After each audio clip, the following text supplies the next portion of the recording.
गीता 18 के श्लोक नंबर 62 में भगवान स्वयं कह रहे हैं कि अर्जुन उस परमेश्वर की शरण में जा जिसकी कृपा से परम शांति व शाश्वत स्थान अर्थात सतलोक को प्राप्त होगा।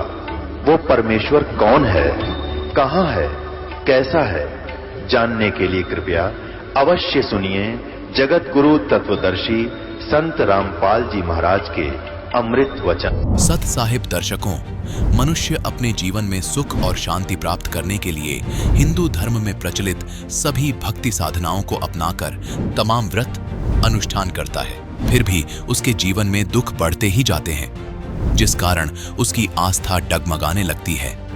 दर्शकों, ऐसी ही कहानी थी महाराष्ट्र के रहने वाले रामबली जी की।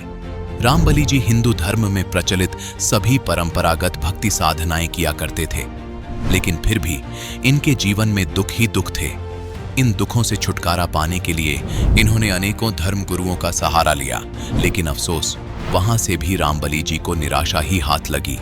लेकिन दर्शकों, आज रामबली जी का कहना है कि जब से मैंने संत रामपाल जी महाराज से नाम दीक्षा ली है और अपने धर्म में प्रचलित शास्त्र विधि को त्याग कर संत रामपाल जी महाराज द्वारा बताई गई आदि सनातनी भक्ति साधना को अपनाया है, तब से मेरे जीवन के सारे दुख गायब हो गए हैं और मुझे सच्चे सुख और शांति की प्राप्ति हुई है। दर्शकों, आखिर रामबली जी क्यों हिंदू धर्म में प्रचलित साधना को शास्त्र विरुद्ध बता रहे हैं? आखिर संत रामपाल जी महाराज जी ने ऐसी कौन सी जड़ी इन्हें दे दी जो इन्हें अन्य संतों के पास नहीं मिली? आखिर इसके पीछे की सच्चाई क्या है? सुनते हैं रामबली जी की कहानी, उन्हीं की जुबानी। सर नमस्कार। नमस्कार सत साहेब। सर क्या नाम है आपका? मेरा नाम रामबली धुरिया है। सर कहाँ से आए हैं आप? मैं सावनेर से आया हूँ, महाराष्ट्र से। सर क्या करते हैं आप? मैं ऑफिस सुपरिटेंडेंट हूँ, क्लर्क हूँ। सर संत रामपाल जी महाराज जी की शरण में आने से पहले आप क्या भक्ति साधना करते थे? मैं सर जी परंपरागत भक्ति जो रहती है, ब्रह्मा विष्णु महेश की पूजा करना, श्राद्ध निकालना, कृष्ण की पूजा और हनुमान जी की हनुमान चालीसा वगैरह करते थे भगत जी। सर आपने इतनी सारी पूजाएं की है, फिर आप संत रामपाल जी महाराज जी की शरण में क्यों आए? सर जी, हमको सब पूजा करते हुए भी संतुष्टि नहीं थी, आत्म शांति नहीं मिलती थी। लगता नहीं था कि पूरा हो गया करके, कुछ कमी महसूस होती थी। हमेशा कुछ निराशा लगती थी कि कुछ और पाने को है। सर क्या संत रामपाल जी महाराज जी के अलावा आप किसी और धर्मगुरु के पास भी गए हैं? हाँ सर जी, मैं काफ़ी सत्संग वगैरह सुनता था, शुरू से रुचि थी इन सब में, सत्संग में। मैं संत आसाराम जी बापू का भी सत्संग सुनता था। कबीरपंथी कुछ महंत थे, उनके कांटेक्ट में भी था मैं। और कहने का मतलब प्रजापिता ब्रह्म कुमारी, इनके भी 2-3 साल साधना किए हमने। और आचार्य रजनीश जो हुए, उनकी भी ढेर सारी पुस्तकें पढ़े, मेडिटेशन भी किए, लेकिन आत्म शांति नहीं मिलता था, सुकून नहीं मिलता था। एक कमी महसूस होती थी कि कुछ कमी है। सर आपको क्या लगता है कि जो कमियां आपको अन्य पंथों में लगी, जैसे आपने बताया कि मेडिटेशन, आप मेडिटेशन करते थे। देखिए सर, आज के टाइम मेडिटेशन को आत्म शांति का मूल मंत्र माना जाता है, लेकिन आपने बताया कि वो भी करने के बाद भी आपको कोई आत्मिक शांति नहीं मिली। आपने वो कई सालों तक किया। तो सर हम आपसे ये जानना चाहेंगे कि संत रामपाल जी महाराज जी के सत्संग में या उनके ज्ञान में आपको ऐसी कौन सी संतोषजनक बातें लगी जिनसे आप प्रभावित हुए? हाँ सर जी, ये बात तो है, क्योंकि हमारे सदगुरु रामपाल जी महाराज जो हैं, शास्त्रों के अनुसार भक्ति कराते हैं। गीता, वेद, कुरान, बाइबल, गुरु ग्रंथ साहिब, सभी शास्त्रों में जो प्रमाणित है, प्रमाणित ज्ञान के अनुसार भक्ति कराते हैं। बाकी धर्म गुरु अपना जो भी है, जो भी सुनी सुनाई बातों के अनुसार वो अपना भक्ति कराते हैं। सर संत रामपाल जी महाराज जी तो योगा नहीं करवाते? नहीं, योगा तो नहीं कराते हैं, वो नाम देते हैं, जो सच्चा नाम है भगवान का, जो सच्चा मंत्र है वो बताते हैं।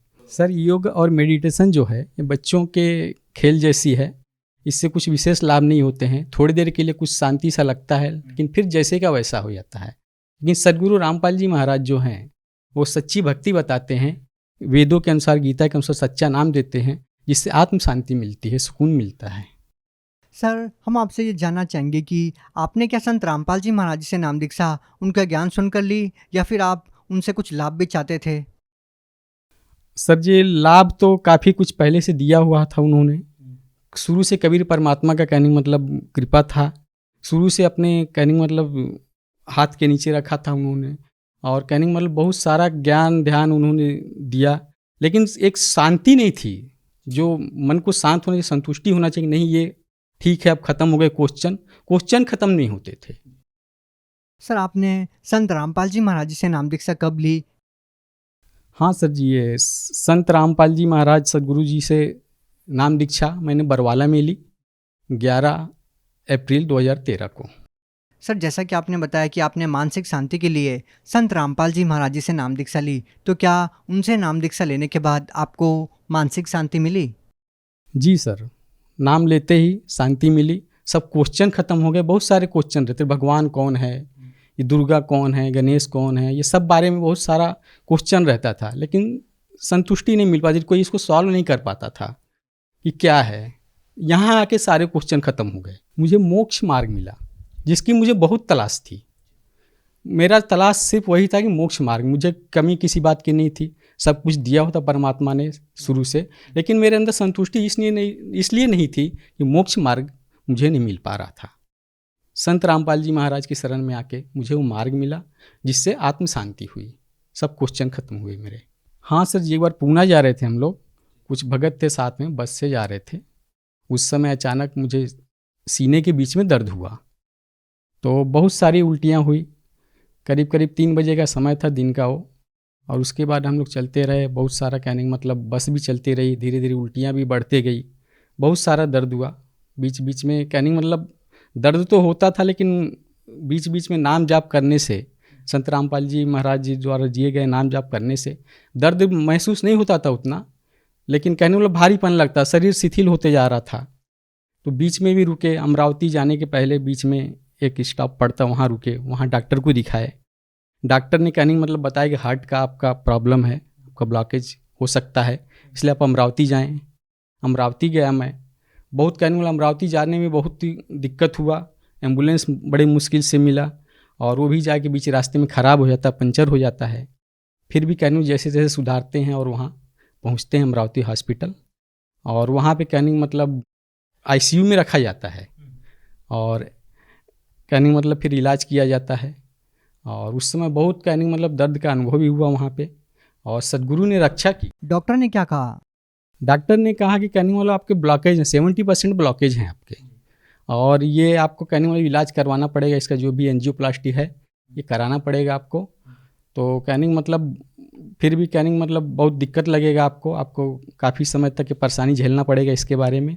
संत रामपाल जी महाराज से अरदास भी लगाया था हमने कि अटैक आया हुआ है, तो उधर से उनका जवाब भी आया था कि कहने मतलब भगवान कबीर रक्षा करेंगे आपकी। तो वैसा ही हुआ, बिल्कुल मैं स्वस्थ हो गया 2 दिन बाद, और घर भी चले आया डिस्चार्ज होके। तो सर क्या आप ये दावे के साथ कह सकते हैं कि आपको ये जो लाभ मिला है वो मेडिकल ट्रीटमेंट से नहीं, संत रामपाल जी महाराज जी से मिला है?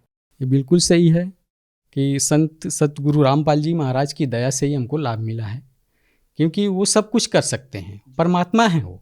संत रामपाल जी महाराज जो हैं वेदों में प्रमाणित करते हैं कि पूर्ण परमात्मा जो है बड़े से बड़ी बीमारियां, बड़े से बड़ा दुख को टाल सकता है, काट सकता है उसको क्षण में। और दूसरे जो धार्मिक गुरु हैं वो ये नहीं बोलते, ये बोलते हैं कि आपको जो कर्म है वो आपको भोगने ही पड़ेंगे, वो ठीक नहीं होगा। लेकिन पूर्ण परमात्मा सब बीमारियों को, सब बड़े से बड़ा रोग, बड़े से बड़ा दुख को दूर कर सकता है, क्षण में काट सकता है। सर आप महाराष्ट्र से बिलोंग करते हैं, तो क्या आपको नहीं लगता कि आपने इतने दूर हरियाणा में जाकर संत रामपाल जी महाराज जी से नाम दीक्षा ली, अगर आप किसी और संत से भी नाम दीक्षा लेते तब भी आपको लाभ मिल सकते थे? गुरु तो बहुत हैं सर जी, सदगुरु एक ही होता है संसार में, एक बार में एक समय में एक ही सदगुरु होता है जो संत रामपाल जी महाराज इस समय हैं। बाकी सब तो गुरु हैं, कहने मतलब साधना बताते, लेकिन शास्त्रोक्त नहीं बताते हैं। सर अगर कोई श्रद्धालु संत रामपाल जी महाराज जी से नाम दीक्षा लेना चाहता है तो वो उनसे नाम दीक्षा कैसे प्राप्त कर सकता है? हाँ सर जी, ये अच्छी बात है। जो भी कोई नाम दीक्षा लेना चाहता है, वो जो भी चैनल पे सत्संग चलते हैं गुरु जी के, उसके नीचे पट्टी चलती है जिस पे फ़ोन नंबर्स वगैरह आते हैं, उस पे कॉल करके तो भारत भर में जहाँ भी नामदान सेंटर हैं वहाँ से वो पता ले सकते हैं, वहाँ जाके नामदान ले सकते हैं, वहाँ निःशुल्क उनको नाम दीक्षा दिया जाता है। बहुत बहुत धन्यवाद। सत्सा है। दर्शकों, अभी आपने सुने संत रामपाल जी महाराज से दीक्षा प्राप्त करके सुखी हुए भक्त के अनुभव। अब देखिए जगत गुरु तत्वदर्शी संत रामपाल जी महाराज के मंगल प्रवचन। अपने आत्माओं इन सदग्रंथों का दूध सा काट दिया कति दास ने परमात्मा की कृपा से। अब ये सिद्ध हो गया कि वो मंत्र है जिसका यो ब्रह्म का है, और ये उनको समझा रहा है, ये इनका पिता है ब्रह्मा विष्णु महेश का, ये सदाशिव है। इसको काल रूपी ब्रह्म भी सदग्रंथों में भी कहा है, परमेश्वर ने भी कहा है। अब श्रीमद् भगवत गीता अध्याय नंबर 8 के श्लोक नंबर 13 में भी गीता यही ज्ञान दे रहा है और कह रहा है मेरा एक ओम मंत्र है। ये देखिएगा, गीता अध्याय नंबर 8 का श्लोक नंबर 13 आपको दिखाते हैं। ये देखिएगा, अध्याय 8 श्रीमद् भगवत गीता अध्याय 8 और मंत्र नंबर 13। ओम इति एकाक्षरम ब्रह्म व्यवहारण माम अनुसमरण ये प्रियाति तजन देहम सयाति परमाम गतिम। माम ब्रह्म मुझ ब्रह्म का ओम यह एक अक्षर मंत्र है, एक अक्षरम, नथिंग एल्स। व्यवहारण अनुसमरण उच्चारण करके सुमन करता हुआ, यह प्रियाति तजन देहम जो शरीर छोड़कर जाता है, सयाति परमाम गति जो ओम से मिलने वाली परम गति है उसको प्राप्त होता है। ओम अर्थ इन्होंने ये ओम किया, जो पुरुष ओम इस एक अक्षर रूप ब्रह्म को उच्चारण करता है, एक अक्षर रूप ब्रह्म कहेंगे, ये तीनों का मुझ ब्रह्म का केवल एक ओम मंत्र है, इसका उच्चारण करता हो जो शरीर छोड़कर जाता हो, ब्रह्म से होने वाली उपलब्धि है, जो मोक्ष है उसको प्राप्त करता हूं। ब्रह्म से कौन सी उपलब्धि है? ब्रह्म से उपलब्धि है ब्रह्मलोक। अब ये देखिएगा 16वां श्लोक है 8वें अध्याय का। हे अर्जुन, ब्रह्मलोक पर्यंत सब लोग पुनरावृत्ति में है, यानी ब्रह्मलोक में गए हुए प्राणी भी दोबारा जन्म मृत्यु में आते हैं। पुनरावृत्ति का इन्होंने विश्लेषण भी किया है, अर्थात जिनको प्राप्त होकर पीछे संसार में आना पड़े, यानी ब्रह्मलोक में गए हुए प्राणी भी पुनर्जन्म में आते। यह इन्होंने अनुवाद थोड़ा सा गलत किया है कि हे कुंती पुत्र, मुझको प्राप्त होकर पुनर्जन्म नहीं होता। देखे बिना दिमाग की बात इनकी। विद्यते का अर्थ विद धातु से बना है, विद माने जानना भी है। जो ये नहीं जानते कि मुझे प्राप्त होकर भी ब्रह्मलोक जाकर भी जन्म मृत्यु होते हैं, तो मेरी भक्ति करके भी उनकी पुनर्जन्म होता है। जो ये नहीं जानते कि ब्रह्मलोक में गए हुए प्राणी भी वापस आते हैं, तो उनका वो मुझे प्राप्त होकर भी पुनर्जन्म है। अर्जुन, उनका पुनर्जन्म है, इसका ये अर्थ है। यदि हम इनका ये अनुवाद सच्चा माने तो अध्याय नंबर 2 का श्लोक नंबर 12 और अध्याय नंबर 4 का श्लोक नंबर 5 और 9, अध्याय नंबर 10 के श्लोक नंबर 2 ये कति गलत हो जाते हैं। देखिएगा, श्रीमद् भगवत गीता अध्याय नंबर 2 और श्लोक नंबर 12, न तो ऐसा ही है कि मैं किसी काल में नहीं था, गीता ज्ञानदाता कह रहा ये ब्रह्म, और तथा अथवा तू नहीं था, अथवा ये राजा लोग नहीं थे, और न ऐसा ही है कि इससे आगे हम तुम सब नहीं रहेंगे। और इसके साथ ही देखना है, इसी दूसरे अध्याय का 17वें श्लोक में स्पष्ट कर दिया है कि नाश रही तो उसको अविनाशी, यानी नाश रही कहो अविनाशी को, अविनाशी तो उसको जान जिससे यह संपूर्ण जगत व्याप्त है, और इस अविनाशी का विनाश करने में कोई भी समर्थ नहीं है। यानी गीता ज्ञान दाता से कोई अन्य है जो वास्तव में अविनाशी है, जिसने सारे ब्रह्मांडों की रचना की है और वही रोके हुए। अध्याय नंबर 4 के श्लोक नंबर 5 और 9 में ये देखिएगा, ये है अध्याय नंबर 4 श्रीमद् भगवत गीता। इसका यहाँ ये 5वां मंत्र यहाँ से स्टार्ट है, लेकिन इसका अनुवाद यहाँ पर है। हे परंतम अर्जुन, मेरे और तेरे बहुत से जन्म हो चुके हैं। इति सिद्धम, गीता ज्ञानदाता भी जन्म मरता है, अविनाशी नहीं है ये। तेरे और मेरे बहुत से जन्म हो चुके हैं, उन सबको तू नहीं जानता, मैं जानता हूं। और 9वें श्लोक में क्या कहा है, अध्याय नंबर 4 के और श्लोक नंबर 9 में, मेरे जन्म और कर्म अलौकिक हैं, दिव्य हैं। अध्याय नंबर 10 के श्लोक नंबर 2 में ये देखिएगा अध्याय नंबर 10 और श्लोक नंबर 2 में, मेरी उत्पत्ति को, मेरे जन्म को न देवता लोग जानते हैं न महर्षि जन जानते, क्योंकि मैं सब प्रकार से देवताओं और महर्षियों का आदि कारण यानी इनका जन्मदाता हूं।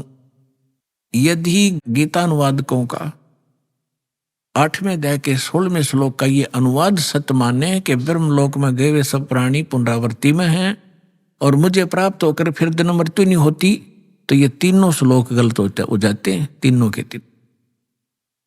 इसका अर्थ ये है कि अर्जुन, जो ये नहीं जानते कि ब्रह्मलोक में गए हुए प्राणी भी पुनरावृत्ति में है, अर्जुन उनका पुनर्जन्म होता ही होता है। अब प्रसंग चल रहा है कि ओम नाम से कौन सी उपलब्धि होती है, वो ब्रह्मलोक में जाते हैं। देखिए श्रीमद् देवी भागवत, वही गीता प्रेस गोरखपुर से प्रकाशित है।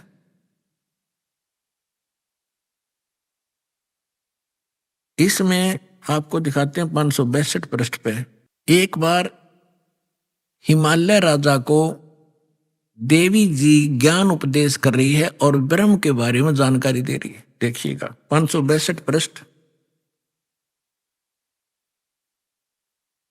संक्षिप्त देवी भागवत, और ये 7वां स्कंद।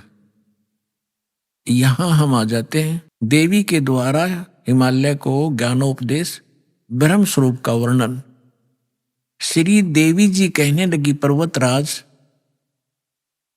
उस ब्रह्म का क्या स्वरूप है यह बतलाया जाता है। पहले तो अपने बारे में बताती है, मेरी भक्ति कर तो ऐसे ऐसे कर, लेकिन वो कहती है ये भी ठीक नहीं है। उस ब्रह्म का क्या स्वरूप है यह बतलाया जाता है, जो प्रकाश रूप, सबसे के अत्यंत समीप में स्थित, हृदय रूप गुहा में स्थित होने के कारण गुहाचर नाम से प्रसिद्ध है। महान पद अर्थात परम प्राप्य है। वह है परम सत्य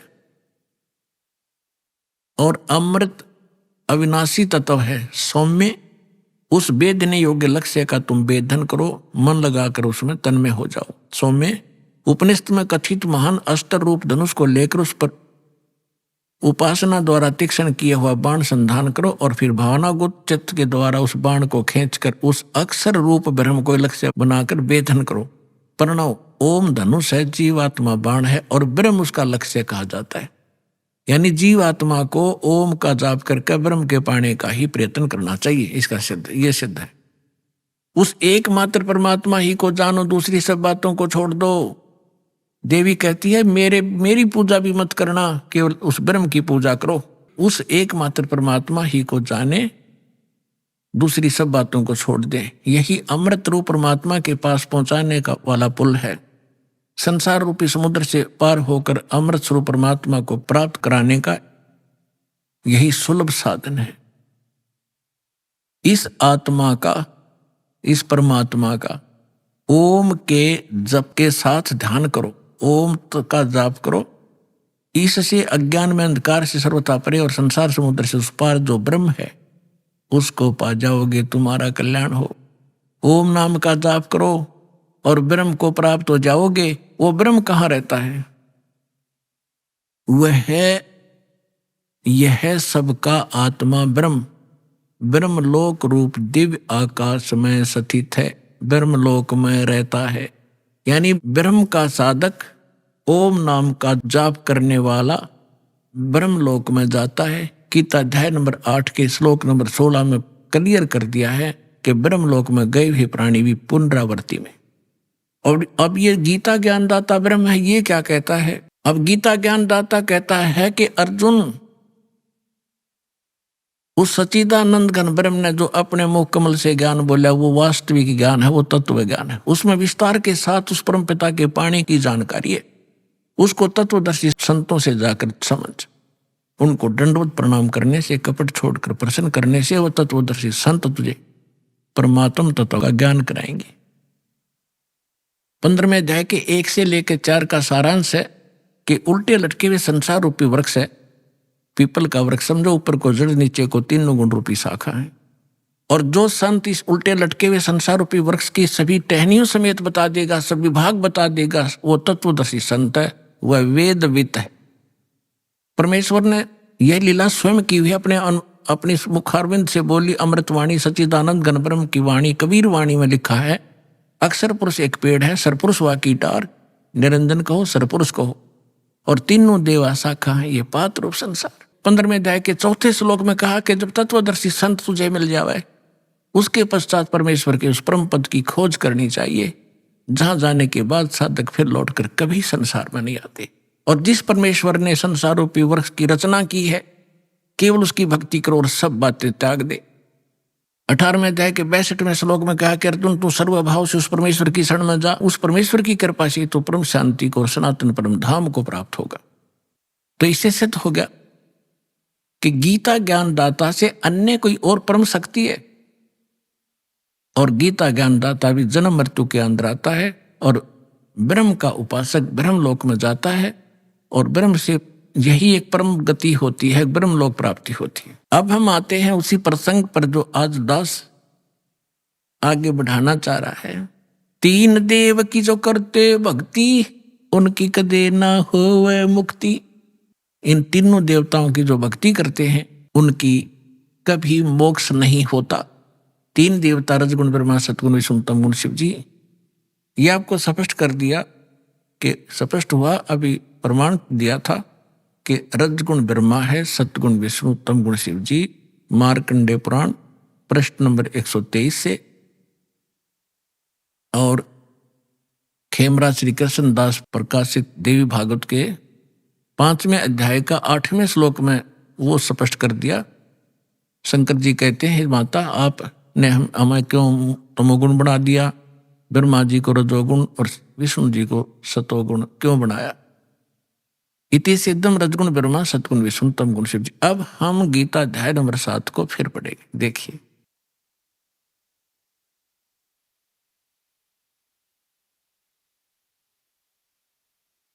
अब हमने यहां तक पढ़ लिया इसको। अब ये क्या कह रहे हैं कि देखिएगा अध्याय नंबर 7 का श्लोक नंबर 2 कि मैं तेरे लिए इस विज्ञान सहित तत्व ज्ञान को पूर्णतः कहूंगा, जिसको जानकर संसार में फिर कुछ भी जानने योग्य शेष नहीं रह जाता। फिर ये तीसरे में बता दिया है कि हजारों मनुष्यों में कोई एक माने सिद्ध है, माने भगवान प्राप्ति के लिए हजारों को एक आधा कोशिश कर रहा है भगवान पाने की, ना को केवल तो फॉर्मेलिटी करते हैं। और यत्न करने वालों में भी कोई एक आधा ही मुझ तक पहुंचता है, इसका ये अर्थ है कहने का। और जो मुझे तत्व से जानता है। अब प्रमाण है, जैसे दास बहुत बार सत्संग में सुनाता है कि ये स्वर्ग का राजा इंद्र एक बार मार्कंडेय ऋषि तपस्या कर रहे थे, उसने अपनी पत्नी भेज दी और फिर भी वो टस से मस नहीं हुए। फिर स्वयं इंद्र पहुंच गया कि ले मार्कंडेय जी तुम इंद्र का राज ग्रहण करो, हम हार गए तुम जीत गए। लेकिन मार्कंडेय ऋषि ने कहा था कि मुझे तेरे इंद्र की राज की आवश्यकता नहीं, मैं तो ऐसे स्थान पर समाधि लगा रहा हूं ब्रह्मलोक में। और इंद्र को कहने लगा कि आजा तुझे ब्रह्मलोक का सैल करा दूं, वो ज्ञान बता दूं, त्याग दे इस इंद्र के राज को। अब उसने वो केवल इसी ब्रह्म को ही तत्व से जानता था, इस ब्रह्म को ही फाइनल मान रहा था कि ये पूर्ण परमात्मा है मार्कंडेय ऋषि। तो उसने वही सेटिंग थी। तो ये कहना चाहता है कि जो मुझे ही फाइनल मान रहा है तो मेरी भक्ति करता है, वो भी हजारों में कोई एक आधा, नहीं तो नीचे के देवी देवताओं तक सीमित है लोग। ये सारा इस 7वें अध्याय का ये निष्कर्ष समझ लेना। फिर आगे देखिएगा, ये 5वां, 4था और 5वां श्लोक आपको बता, ये पृथ्वी जल अग्नि वायु आकाश मन बुद्धि और अहंकार भी इस प्रकार ये 8 प्रकार से विभाजित मेरी प्रकृति यह तो जड़ प्रकृति है अपरा, और हे महाभाव से दूसरी जिसे सारा संपूर्ण जगत धारण किया जाता है मेरी चेतन प्रकृति जीव रूपा, ये चेतन प्रकृति समझो। अब 6ठे में कहा है ऐसा समझकर संपूर्ण भूत सभी प्राणी इन दोनों प्रकृतियों से मैं संपूर्ण जगत का प्रभाव अर्थात प्रलय का कारण हूं, इनका जन्म और इस सब का मैं ही कारण हूं। अब हम ज्यादा ना पढ़े, सो देख 7वें में क्या कहा कि अर्जुन मैं बुद्धिमानों की बुद्धि और बलवानों का बल हूं। संपूर्ण प्राणियों का सनातन बीज मुझको जान, और बुद्धिमानों में बुद्धि, तेजस्वों की का तेज मैं ही हूं। और 11वें में क्या कहा है कि हे भरत श्रेष्ठ, मैं बलवानों का आसक्ति और कामना से रहित बल अर्थात सामर्थ्य हूं। कहने का भाव ये है कि बलवानों का बल और बुद्धिमानों की बुद्धि इनकी मेरे हाथ में है। जैसे महाभारत के अंदर अर्जुन को बल दे दिया, ना जाने कितनी हत्या कर डाली, और जब श्री कृष्ण जी का वध कर दिया एक शिकारी ने, और सारे यादव लड़का मर गए कट के जमुना के किनारे पे, तो फिर अर्जुन सभी गोपियों को लेकर आ रहा था, द्वारका की सभी स्त्रियों को, कृष्ण जी के आदेश अनुसार। उसके पास वही धनुष था जो महाभारत में उसने करोड़ों जीव मार दिए थे, और रास्ते में भी लोनो पीटा, सारी कुछ औरतों को भी ले गए घसीट के, उनके गहने तोड़ ले गए, लूट ले गए। अर्जुन खड़ा खड़ा कांपा, उसका हाथ नहीं उठा। तो जब वो जा लिए, जब उसकी बुद्धि ने काम किया कि कृष्ण ने मुझे हमारे साथ सदा धोखा ही धोखा दिया, जब मुझसे नाश कराना था महाभारत में, जब तो ताकत दे दी, ना जाने कितने जीव मार दिए मैंने कति उछल उछल के, और आज मैं खड़ा खड़ा पिट रहा हूं, मेरे हाथ भी ना उठते। तो यहां परमात्मा कहता है तुमने नंबर गलत मिला रखा है, तुम श्री कृष्ण को दोष दे रहे हो। श्री कृष्ण दोष ये नहीं था, इस बीमारी की जड़ ये काल है, ये करवा रहे। ये खुद कहता है बुद्धिमानों की बुद्धि और बलवानों का बल मैं हूं। श्री रामचंद्र जी की सीता उठी विष्णु जी की, अब उसने खुद नहीं मालूम सीता ने कौन उठा ले गया, बुद्धि ऑफ कर दी। जब पार्वती ने ये कहा शंकर जी से कि मैं इसकी परीक्षा लूंगी, आपको यो विष्णु जी है, भगवान है, वह परीक्षा लेने आई सीता रूप बना कर, जब उसकी बुद्धि ऑन कर दी काल ने, और तुरंत पहचान दी कि तो आप तो दक्ष पुत्री माया हो, और अपनी पत्नी का पता नहीं कौन उठा ले गया। उसने तो हनुमान जैसे चारों तरफ घूम कर ढूंढ के ले आए, और उधर पार्वती पहचान ली। तो कहते बलवानों का बल और बुद्धिमानों की बुद्धि मैं ही हूं।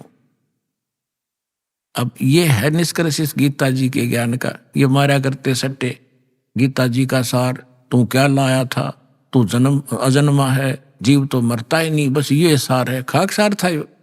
अब 7वें अध्याय का हम आपको 12वां श्लोक सुनाते हैं, समझाते हैं। गीता अध्याय नंबर 7 का श्लोक नंबर 12 में कहा, और भी जो सतोगुण से उत्पन्न होने वाले भाव हैं और जो रजोगुण से तथा तमोगुण से उत्पन्न होने वाले भाव हैं, उन सबको मुझसे होने वाले हैं ऐसा जान, परंतु वास्तव में उनमें मैं और वे मुझ में नहीं हैं। अब ये क्या कहता है कि जो भी हो रहा है रजगुण ब्रह्मा से उत्पत्ति, सब जीव विवश हैं संतानोत्पत्ति करने के, इनके बस की बात नहीं। और दूसरा सतोगुण यानी विष्णु जी के सतोगुण से, विष्णु जी के कारण सबकी आपस में मोह ममता में जकड़े पड़े हैं, ये जो हो रहा है। और तीसरा संहार तमोगुण से, शंकर जी से, ये कहता है इसका निमित्त मूल कारण मैं ही हूं, पर मैं इनसे बाहर रहता हूं। परमात्मा ने बताया था कि इस काल को 1 लाख मानव शरीरधारी प्राणी नित खाने का श्राप लगा हुआ है, जिस कारण से ये अपने तीनों पुत्रों को इसने गुणयुक्त कर दिया, एक गुणयुक्त। अब इनके बस की बात नहीं, इन गुणों को ये ना रोक सके। जैसे मिर्च में गुण बना दिया मुंह जलने का, तो वो चरचराहट उसका गुण है, तो मिर्च के बस का कोई ना, उसने गुण खत्म कर ले। तो इसी प्रकार इस काल ने इनको एक के गुण युक्त कर दिया। अब ये क्या कहता है कि इनसे जो कुछ हो रहा है इसका निमित्त कारण मैं ही हूं, मैं ही करता करवाता हूं, मैं खाता हूं, ये पैदा करें, मोह ममता से जकड़े रख कर मार दे। आगे देखो 7वें अध्याय का 13वां श्लोक। गुणों के कार्य रूप सात्विक, राजस और तामस, इन तीनों प्रकार के भाव से ये सारा संसार प्राणी समुदाय मोहित हो रहा है। इन तीनों गुणों से परे, रजगुण ब्रह्मा, सतगुण विष्णु, तमगुण शिव जी से परे मुझ अविनाशी को नहीं जानता। अब ये कहते हैं कि सभी इन ब्रह्मा विष्णु महेश तक की भक्ति में जकड़े पड़े हैं, इनसे ऊपर मैं हूं ब्रह्म, ये मुझे भी ना जानते। देखिए 7वें अध्याय का 14वां श्लोक। क्योंकि यह अलौकिक अर्थात अति अद्भुत त्रिगुणमयी मेरी माया, रजगुण ब्रह्मा सतगुण विष्णु तमगुण शिव जी, बड़ी दुस्तर है, खतरनाक है। और जो पुरुष मुझको निरंतर भजते हैं, यानी ब्रह्म का जो की साधना करते हैं ओम नाम का, वे इस माया का उल्लंघन कर जाते हैं। वो ब्रह्मा विष्णु महेश को और ओवरलैप कर जाते हैं, जंप कर जाते हैं ऊपर की साथ, इनसे अधिक राहत मिलती है उससे। आगे देखो 15वें में क्या कहा है। होय होय, माया के द्वारा जिनका ज्ञान हरा जा चुका है, रजगुण ब्रह्मा सतगुण विष्णु तमगुण शिव जी तक की जो बुद्धि, जिनकी बुद्धि वहीं तक सेट है, इनसे आगे कोई सुनना भी नहीं चाहते, वो आसुर स्वभाव यानी राक्षस स्वभाव को धारण किए हुए मनुष्यों में नीच नराधम नराधमा, मनुष्यों में नीच दूषित कर्म करने वाले मूर्ख लोग मुझको नहीं भजते। अब दास आपको सुनाएगा थोड़ा सा मौखिक कथा। अब इसमें ये क्यों कहा है कि तीनों गुणों के पुजारियों को राक्षस कहा, और मेरी भक्ति यानी ब्रह्म साधना भी नहीं करते, ये ब्रह्मा विष्णु महेश तक सीमित है, अन्य देवी देवताओं तक सीमित है, इनको राक्षस स्वभाव को धारण किए मनुष्यों में नीच दूषित कर्म करने वाला क्यों कहा। रजगुण ब्रह्मा जी की साधना की थी, भक्ति की थी, हिरण्यकशिपु ने अंडरस्टूड है, राक्षस कहलाया, अपने बेटे का दुश्मन बन गया और कुत्ते वाली मौत मारा गया। तमगुण शिव की भक्ति की थी रावण ने, और आपको पता उसकी कैसी गति हुई, राक्षस कहलाया। और एक भस्मागिरी नाम का शिव का पुजारी था, और उसने भगवान शिव के कैलाश पर्वत पे उनके गेट के सामने 12 वर्ष तक भक्ति करी, ऊपर न पैर नीचे न सिर, सिरासन पर। एक दिन पार्वती ने प्रार्थना की, आप तो महादेव हैं, समर्थ हैं, आपका पुजारी क्या मांगता है, दे दे इस बालक को। भगवान शिव ने कहा कि मांग। भस्मागिरी क्या मांगता है। भस्मागिरी ने कहा ऐसे नहीं, आप वचनबद्ध हो तब मांगू। भगवान शिव ने कहा कोई मांग ले, हो गया वचनबद्ध। तो उस भस्मागिरी ने कहा कि आप मुझे अपना भस्म कंडा दे दो।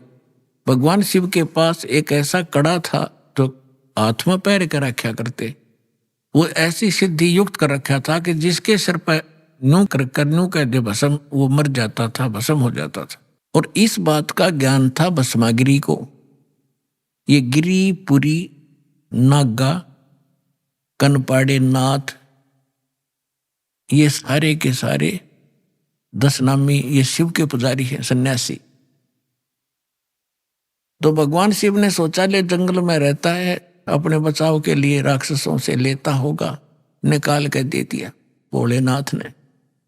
अब जो ही भस्मागिरी के हाथ में भस्म कड़ा आ गया, उसी समय आंख बदल गया और हंसा ने उठा का मार के, ले होले शंकर होशियार, तुझे मारूंगा, तुझे भस्म करूंगा और पार्वती को अपनी पत्नी बनाऊंगा। मैं इसी उद्देश्य से साधना कर रहा था। अपने आत्मा शंकर जी को मृत्युंजय, कालज्ञ, अविनाशी, सर्वेश्वर, सबका मालिक, अंतर्यामी, पता नहीं क्या क्या संज्ञा दिया करते। सूक्ष्म वेद में कहा है कि यदि ये इस अंतर्यामी थे, क्या उस दुष्ट के मन की नहीं जान सकते थे क्या बकवाद लेकर साधना कर रहा है। अविनाशी होते तो क्यों भाग लिए उसके आगे। आगे आगे भगवान हर पीछे पीछे पुजारी, दोनों जा 100 की स्पीड पे। अब परमात्मा ने इनकी रक्षा करते हैं मालिक आकर, जब ये हृदय से पुकारते हैं, आपत्ति में होते हैं, ये भी उसी के बच्चे। तो परमात्मा ने पार्वती रूप बनाया, भस्मागिरी और शंकर जी के बीच में खड़े हो गए और कहा संकेत से कि आ जाओ, यहां खड़े हो जाओ। भस्मागिरी ने सोचा भी बिल्कुल ठीक है, कड़ा मेरे पास है, शंकर जी तो रुका नहीं, अभी 100 किलोमीटर दूर है, मैं इतने 2 बात कर लेता हूं। वो खड़ा हो गया। पार्वती बोली आजा, ठीक है, वो तो आएंगे नहीं अब आपके पास, आप मुझे कुछ डांस करके दिखाओ ताकि मैं प्रसन्न हूं। तो वो कहने लगा मैं साधु संत तपस्वी आदमी, मेरे टान से नहीं आता। पार्वती बोली मैं सिखाऊंगा। भगवान बोले पार्वती रूप में कि चलो मैं सिखाता हूँ, इस हाथ को ऐसे कर, इस पैर ने ऐसे कर, ऐसे कर। जब ऊपर करवा लिया ना, जिस हाथ में कड़ा लिए रहा था, और कह दिया भस्म, रिमोट दबा दिया उसका, भस्मा गिरी, भस्म हो गया। उसके बाद वो भस्मा असुर कहलाया, भस्मा राक्षस। फिर कड़े को लेकर भगवान शिव को का दिल डांटा। जब उसने राख देख ली ना शंकर भगवान ने इसकी भस्मासुर की, जब दिल की धड़कन, उसका पल्स रेट सेट होया था। ये तो इन 2 गुणों के पुजारियों की दशा सुना दी। अब वैष्णो जी के पुजारियों की और कथा सुनाते। एक बार कुंभ का मेला भरा था हरिद्वार में। उस समय ये सभी गिरिपुरी जितने भी त्रिगुण उपासक हैं, अपने अपने ग्रुप में जाकर वहां इकट्ठे हो जाते हैं। पुरियों में पुरी, गिरियों में गिरी, नाथों में नाथ, ओगड़ों में अगड़, नागाओं में नागा, वैष्णो में वैष्णो।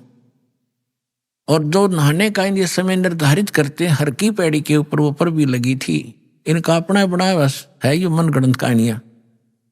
फिर भी उस अनुसार वो उस नहाने के लिए सबसे पहले नागा पहुंच गए हर की पैड़ी के ऊपर।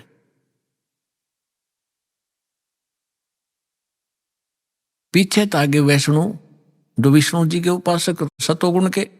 अब उन्होंने कहा कि नागाओ तुम बाद में स्नान करना, हम सर्वश्रेष्ठ हैं, हम भगवान विष्णु के उपासक हैं और हम पहले स्नान करेंगे, हम प्रथम स्नान करेंगे।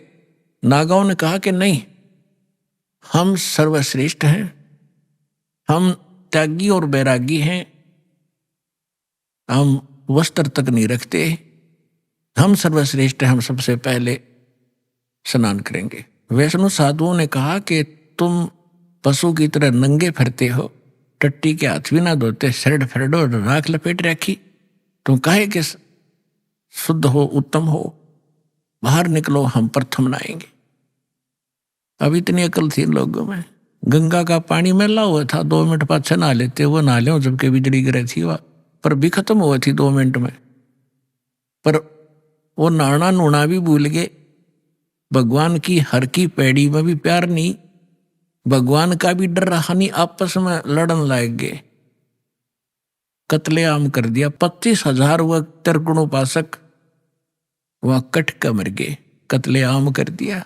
सूक्ष्म वेद में कहा है, तीर तुपक तलवार कटारी जमदड़ जोर बदावे हैं, हर पैड़ी हर हेत न जाने वहां जा तेग चलावे हैं, काटे शीस नहीं दिल करुणा ये जग में साधक वावे हैं, जो जन इनके दर्शन को जावे उनको भी नरक पठावे हैं। कहते हैं हर पैड़ी हर हेत ना जाने, और वहां कर्द ठोके एक दूसरे ने कत्लेआम करे, और कट्टे शीश नहीं दिल करुणा, इनमें दया नहीं राक्षसों में। और ये जग में साधक में तुम इनको संत भी कहते हो, और इनका जो अनुयायी बनता है उनको भी ये पाठ पढ़ावे हैं, यानी उनको भी नरक में ठोक देते हैं। अपने आत्माओं, ये है श्रीमद् भगवद गीता जी का सार। अब गीता ज्ञानदाता ब्रह्म कहता है कि मेरी साधना 4 प्रकार की करते हैं, ये ब्रह्म कहता है। ब्रह्म की साधना भी 4 प्रकार के करते हैं, जिनमें अर्थार्थी, आर्थ, जिज्ञासु और ज्ञानी। अर्थार्थी तो जो धन लाभ के लिए कोई अनुष्ठान करता तो वेद मंत्रों से ही करता, वो जय गणेश देवा माता धारी पार्वती ये इस तरह की आरती नहीं करता। वो व्यक्ति केवल वेदों के ही मंत्रों से अनुष्ठान करता है, अपने धन लाभ के लिए, आर्त मानी संकट निवारण के लिए भी कोई साधना अनुष्ठान करता है, वेदों के मंत्रों से ही करता है। वो ब्रह्म अपने आप को ब्रह्म का पुजारी कहता है, जो हवन हवन करते रहते हैं। और तीसरा जिज्ञासु। जिज्ञासु होता जो भगवान के लिए निकलता है, ज्ञान ग्रहण करता करता स्वयं वक्ता बन जाता है, वो भी अपना जीवन नाश कर लेता है। और चौथा बताया ज्ञानी। ज्ञानी उसको कहते हैं जिसको ये पता हुआ कि मनुष्य जीवन बार बार नहीं मिलेगा, और मनुष्य जीवन का मूल उद्देश्य केवल आत्म कल्याण कराना है, और जन्म मृत्यु जब तक नहीं समाप्त होगी, जरा मरण का रोग नहीं कटेगा, तो कोई फायदा नहीं इस जीवन का। उनको ये भी ज्ञान हो जाता है कि पूर्ण मोक्ष इन देवी देवताओं की पूजा से नहीं होगा, वो ज्ञानी कहलाते हैं। वो एक समर्थ शक्ति से ही, परमात्मा से, परमेश्वर से, परम अक्षर ब्रह्म से, पूर्ण परमात्मा से ही संभव है, इतना उनको ज्ञान हो जाता है। लेकिन ये ज्ञान तो हो गया, लेकिन उस रोग का नाश की दवाई उनके पास थी नहीं। ये तो उनको पता लग गया कि देवताओं से मोक्ष नहीं होगा, लेकिन होगा पूर्ण ब्रह्म से। उन्होंने गलती से आप पे निष्कर्ष करके यजुर्वेद अध्याय नंबर 40 के मंत्र 15 में देख लिया, ओम कर्तु समर कलबे समर कर्तुम समर वायु अनिलम अथिदम भस्मांतम शरीरम। जैसे गीता अध्याय नंबर 8 के श्लोक नंबर 13 में आपको दिखाया था, यही जो का तो वही मंत्र का सारांश है कि अंतिम सांस तक ओम नाम का जाप करते हुए जो शरीर छोड़कर जाता, उसका अमृतम, उस ओम से होने वाली जो परम गति है वो प्राप्त होती है। इसलिए ओम कर्तु समर, ओम नाम का जाप काम करते करते श्रवण करो, विशेष कसक के साथ श्रवण करो, और मनुष्य जीवन का मूल कर्तव्य जानकर ओम का श्रवण करो। ये तो है ओम की जानकारी। लेकिन कहते हैं गुरु बिन काहुन पाया ज्ञाना, जो थो था बुस छड़े मूड किसाना। गुरु बिन वेद पढ़े जो प्राणी, समझो न सौर रहे अज्ञानी। 40वें अध्याय यजुर्वेद के 10वें मंत्र में कहा है कि कोई तो परमात्मा को संभवात कहता है। संभवात माने उत्पन्न होने वाला राम और कृष्ण रूप में, यानी अवतार धारता है। कोई कहता वो असंभवात, वो कभी जन्म नहीं लेता, जन्मा है, वो तो निराकार है। वो परमात्मा कैसा है उसकी जानकारी धीराणाम तत्वदर्शी संत बताते हैं, उनसे सुनो। वेद ज्ञानदाता भी वही है, गीता ज्ञानदाता भी वही है। 40वें अध्याय के 15वें श्लोक में तो अपनी साधना बता दी, और 40वें अध्याय के 17वां श्लोक अंतिम श्लोक है यजुर्वेद का और 40वें अध्याय का, उसमें कहा है कि वो पूर्ण परमात्मा तो गुप्त है। ये यजुर्वेद देखिएगा, और ये अनुवाद भी देखो, कमाल की बात इस महर्षि दयानंद जी के द्वारा किया गया है।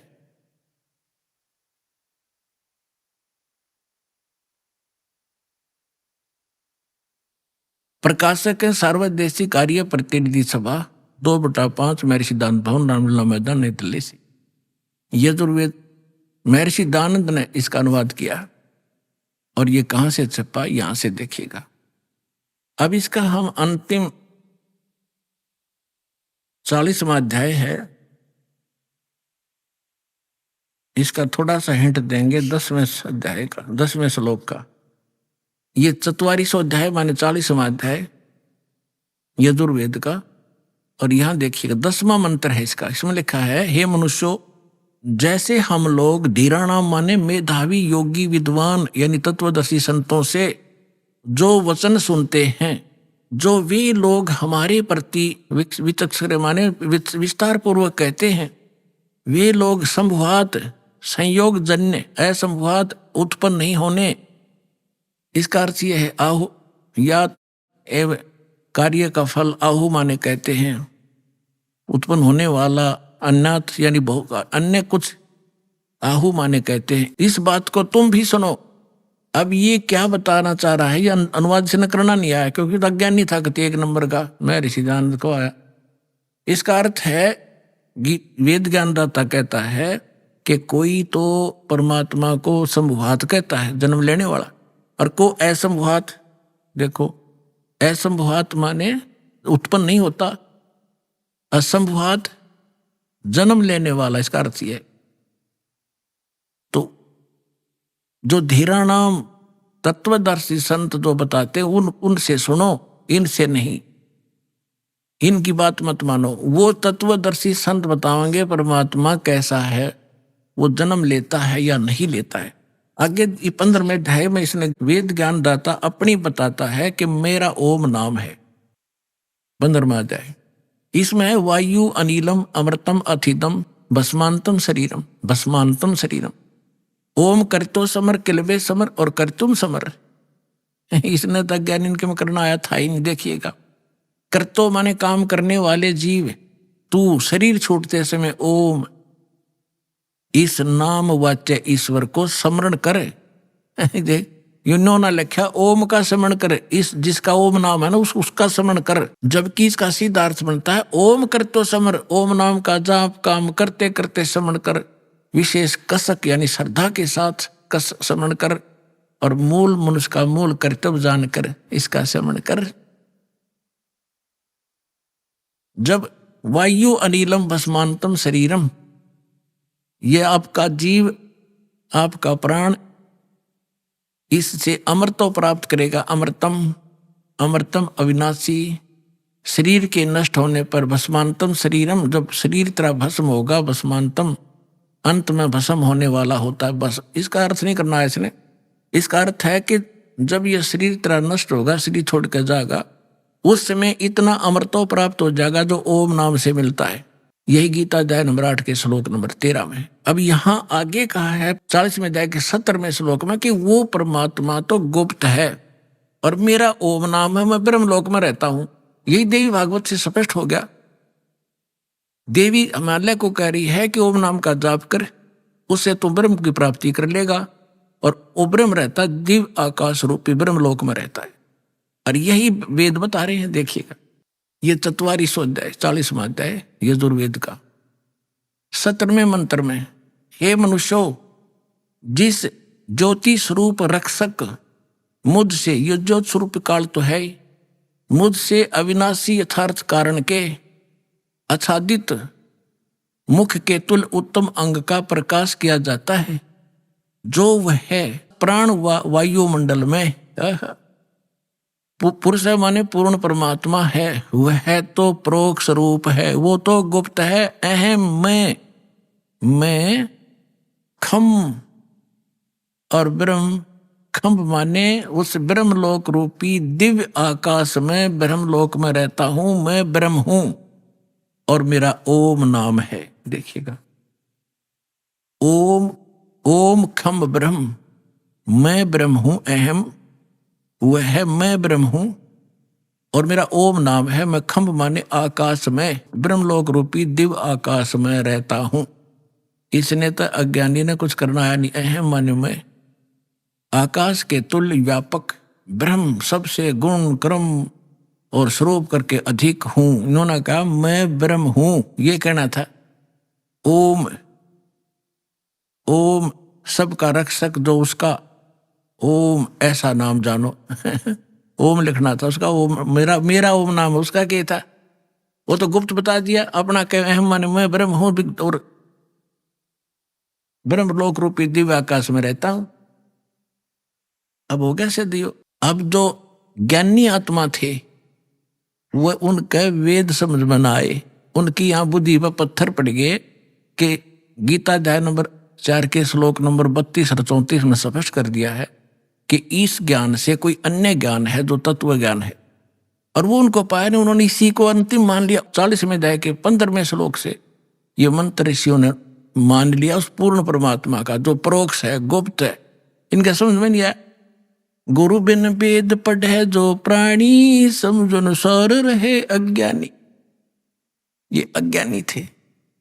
अब यहाँ गीता ज्ञानदाता जैसे इन अनाड़ियों से, अज्ञानियों से पूछा जाता है, प्रश्न करते हैं मीडिया वाले के 7वें अध्याय के 18वें श्लोक में गीता ज्ञानदाता अपनी गति को अनुत्तम क्यों कहता है। यानी ओम नाम से जो परम गति होती है, ब्रह्म लोक प्राप्ति होती है, ब्रह्म लोक ये ब्रह्म का मंत्र है ओम नाम, तो कहते हैं इसको अनुत्तम क्यों कहा है। अन्यों कहें अनुत्तम का अर्थ बदल दिया ना अज्ञानियों ने। देखो गुड माने अच्छा और बैड माने बुरा, और कोई बैड का अर्थ न कहे सबसे अच्छा। बुद्धि भ्रष्ट व्यक्ति होता है। अभी आपने सुने संत रामपाल जी महाराज के मंगल प्रवचन। आइए अब सुनते हैं संत रामपाल जी महाराज से नाम दीक्षा लेकर सत भक्ति करके अद्भुत लाभ प्राप्त करने वाले अनुयायी के विचार। दर्शकों, मनुष्य हर संभव उपाय आजमाता है ताकि उसे आध्यात्मिक सुख मिल सके, लेकिन जब उसे सच्चा ज्ञान नहीं मिलता तो वह दुख और तनाव का शिकार हो जाता है। दर्शकों, आज हम आपको ऐसी ही एक कहानी सुनाने जा रहे हैं जो छत्तीसगढ़ के नौहर सिंह जी की है। नौहर जी ने अपनी आध्यात्मिक यात्रा में कई प्रकार की साधनाएं अपनाई। इन्होंने जप भी किया, व्रत भी रखे, तीर्थों की यात्रा भी की और बचपन से गणेश जी की भक्ति भी की। लेकिन इसके बावजूद इनको किसी भी विधि से सच्ची शांति नहीं मिली। लेकिन दर्शकों, आज नौहर जी का कहना है कि जब से मैंने संत रामपाल जी महाराज की शरण ग्रहण की है, तब से मेरी जिंदगी पूर्ण रूप से बदल गई है। दर्शकों, आखिर संत रामपाल जी महाराज ने नौहर जी को ऐसी कौन सी जड़ी दे दी जिससे इन्हें शारीरिक और मानसिक सुख की प्राप्ति हुई? आखिर इसके पीछे की सच्चाई क्या है? आइए सुनते हैं नौहर जी की कहानी उन्हीं की जुबानी। नमस्कार सर। साहब सर। सर क्या नाम है आपका? नौहर सी से होता सर। सर कहाँ से हैं आप? बजरंगपुर नवागांव वार्ड नंबर 1 जिला राजनांदगांव छत्तीसगढ़ से सर। नौहर जी, संत रामपाल जी महाराज से नाम दीक्षा आपने कब ली? 6/5/2020 को नाम दीक्षा लिए सर। संत रामपाल जी महाराज से नाम दीक्षा लेने से पहले क्या आप कोई भक्ति साधनाएं भी करते थे? भक्ति साधना सर, मैं गणेश जी, ब्रह्मा विष्णु महेश का, और मैं गणेश जी का बहुत ज़्यादा भक्त था। और गणेश चतुर्थी में मैं बचपना से मैं मतलब गणेश जी में बहुत सारा मतलब जो भी लगता है चंदा, मैं हर चीज़ में समर्पण होके करता था गणेश जी का भक्ति। संत रामपाल जी महाराज की शरण में आने का क्या कारण बना? संत रामपाल जी महाराज के शरण में आने का कारण तो बहुत बड़ा है भगत जी। मैं अपने शरीर से बहुत दुखी था। मैं अपने पेट का बहुत बड़ा समस्या था। पेट में जलन, ढकार, एसिड और बहुत दर्द करता था। मैं 2-3 साल से बेड में था और दर्द से इतना ज़्यादा त्रस्त था कि मैं रोते रोते एकदम बहुत ज़्यादा परेशान था। मैं डॉक्टरों की जगह गया, यहाँ महाराष्ट्र में लांजी में गया और रायपुर सुयस हॉस्पिटल, जहाँ पे बहुत बड़ा डॉक्टर लीवर स्पेशलिस्ट जो डॉक्टर बलवीर सिंह जो आते थे उसके पास गया। राजनांदगांव में पारक नर्सिंग होम में डॉक्टर के पास गया। फिर उसके बाद सब डॉक्टरों ने अपना अपना रिपोर्ट और रिजल्ट के लिए सब वो किए। फिर उसके बाद मैं सभी जगह टेस्ट करवाया। फिर डॉक्टर लोग भी समझ नहीं पाए, बीमारी कुछ है ही नहीं करके बोलते थे। फिर उसके बाद मैं इतना ज़्यादा त्रस्त हो गया कि दर्द पीड़ा से किसी जगह कोई डॉक्टर से कोई दवाई गोली से भी ठीक नहीं हो रहा है।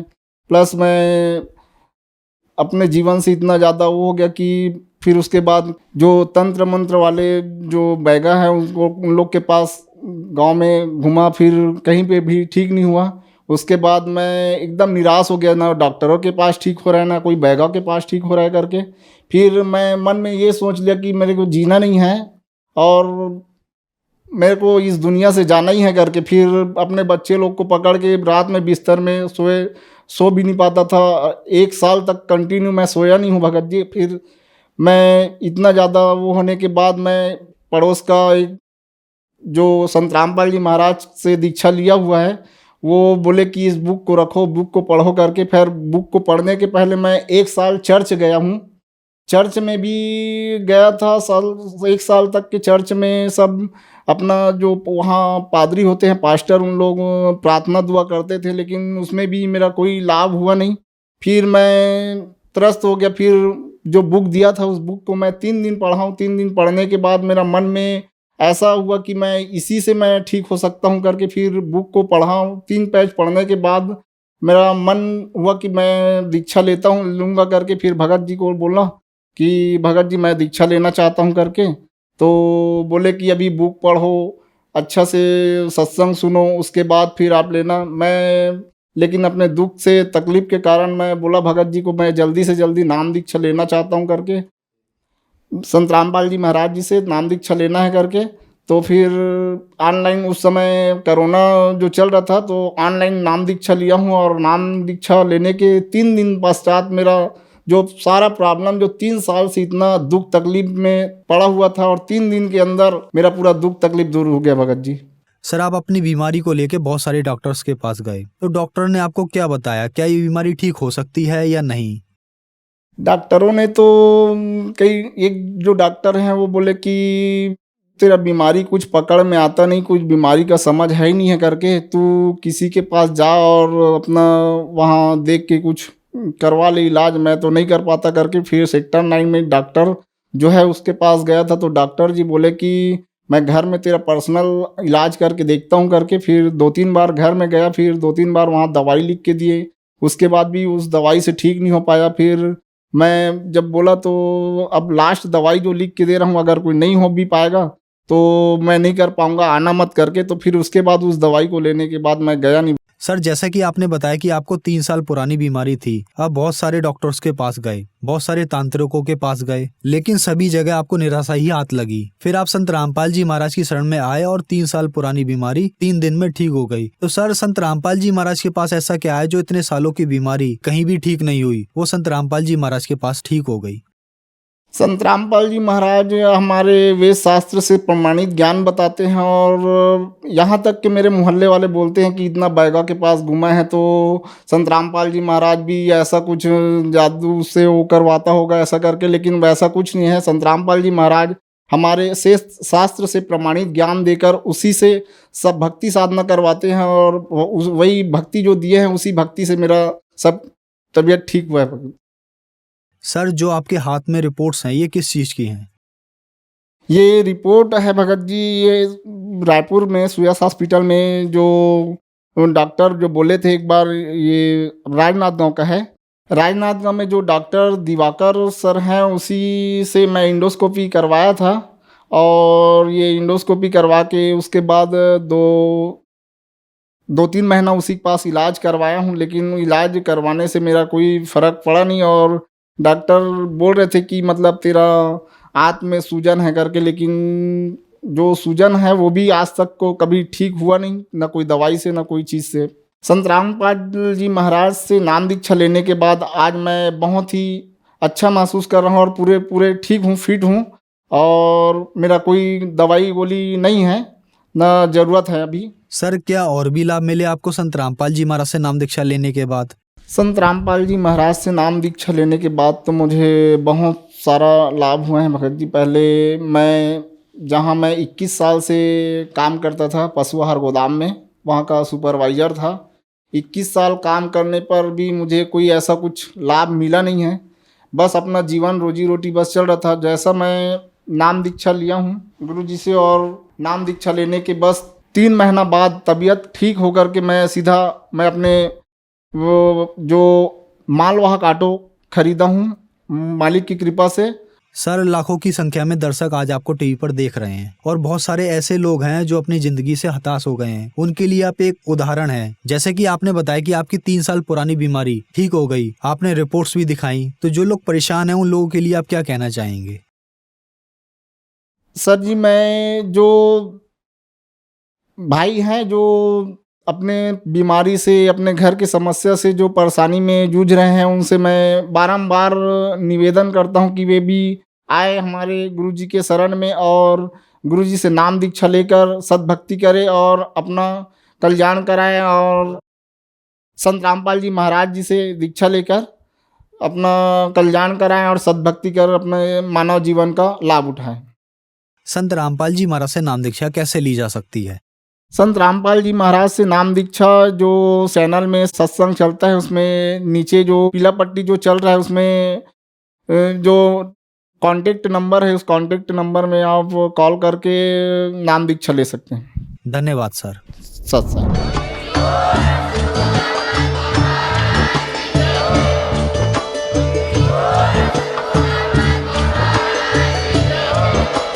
आप सुन रहे थे जगत गुरु तत्वदर्शी संत रामपाल जी महाराज जी के मंगल प्रवचन। अधिक जानकारी के लिए विजिट कीजिए हमारी वेबसाइट www.jagatgururampalji.org। संत रामपाल जी महाराज जी के शुभ आशीर्वाद से पूरे विश्व भर में 500 से भी ज्यादा नाम दीक्षा केंद्र हैं, जिन पर संत रामपाल जी महाराज जी द्वारा ऑनलाइन निःशुल्क नाम दीक्षा दी जा रही है। अपने नजदीकी नाम दीक्षा केंद्र का पता करने के लिए संपर्क करें 91 888 291 4911।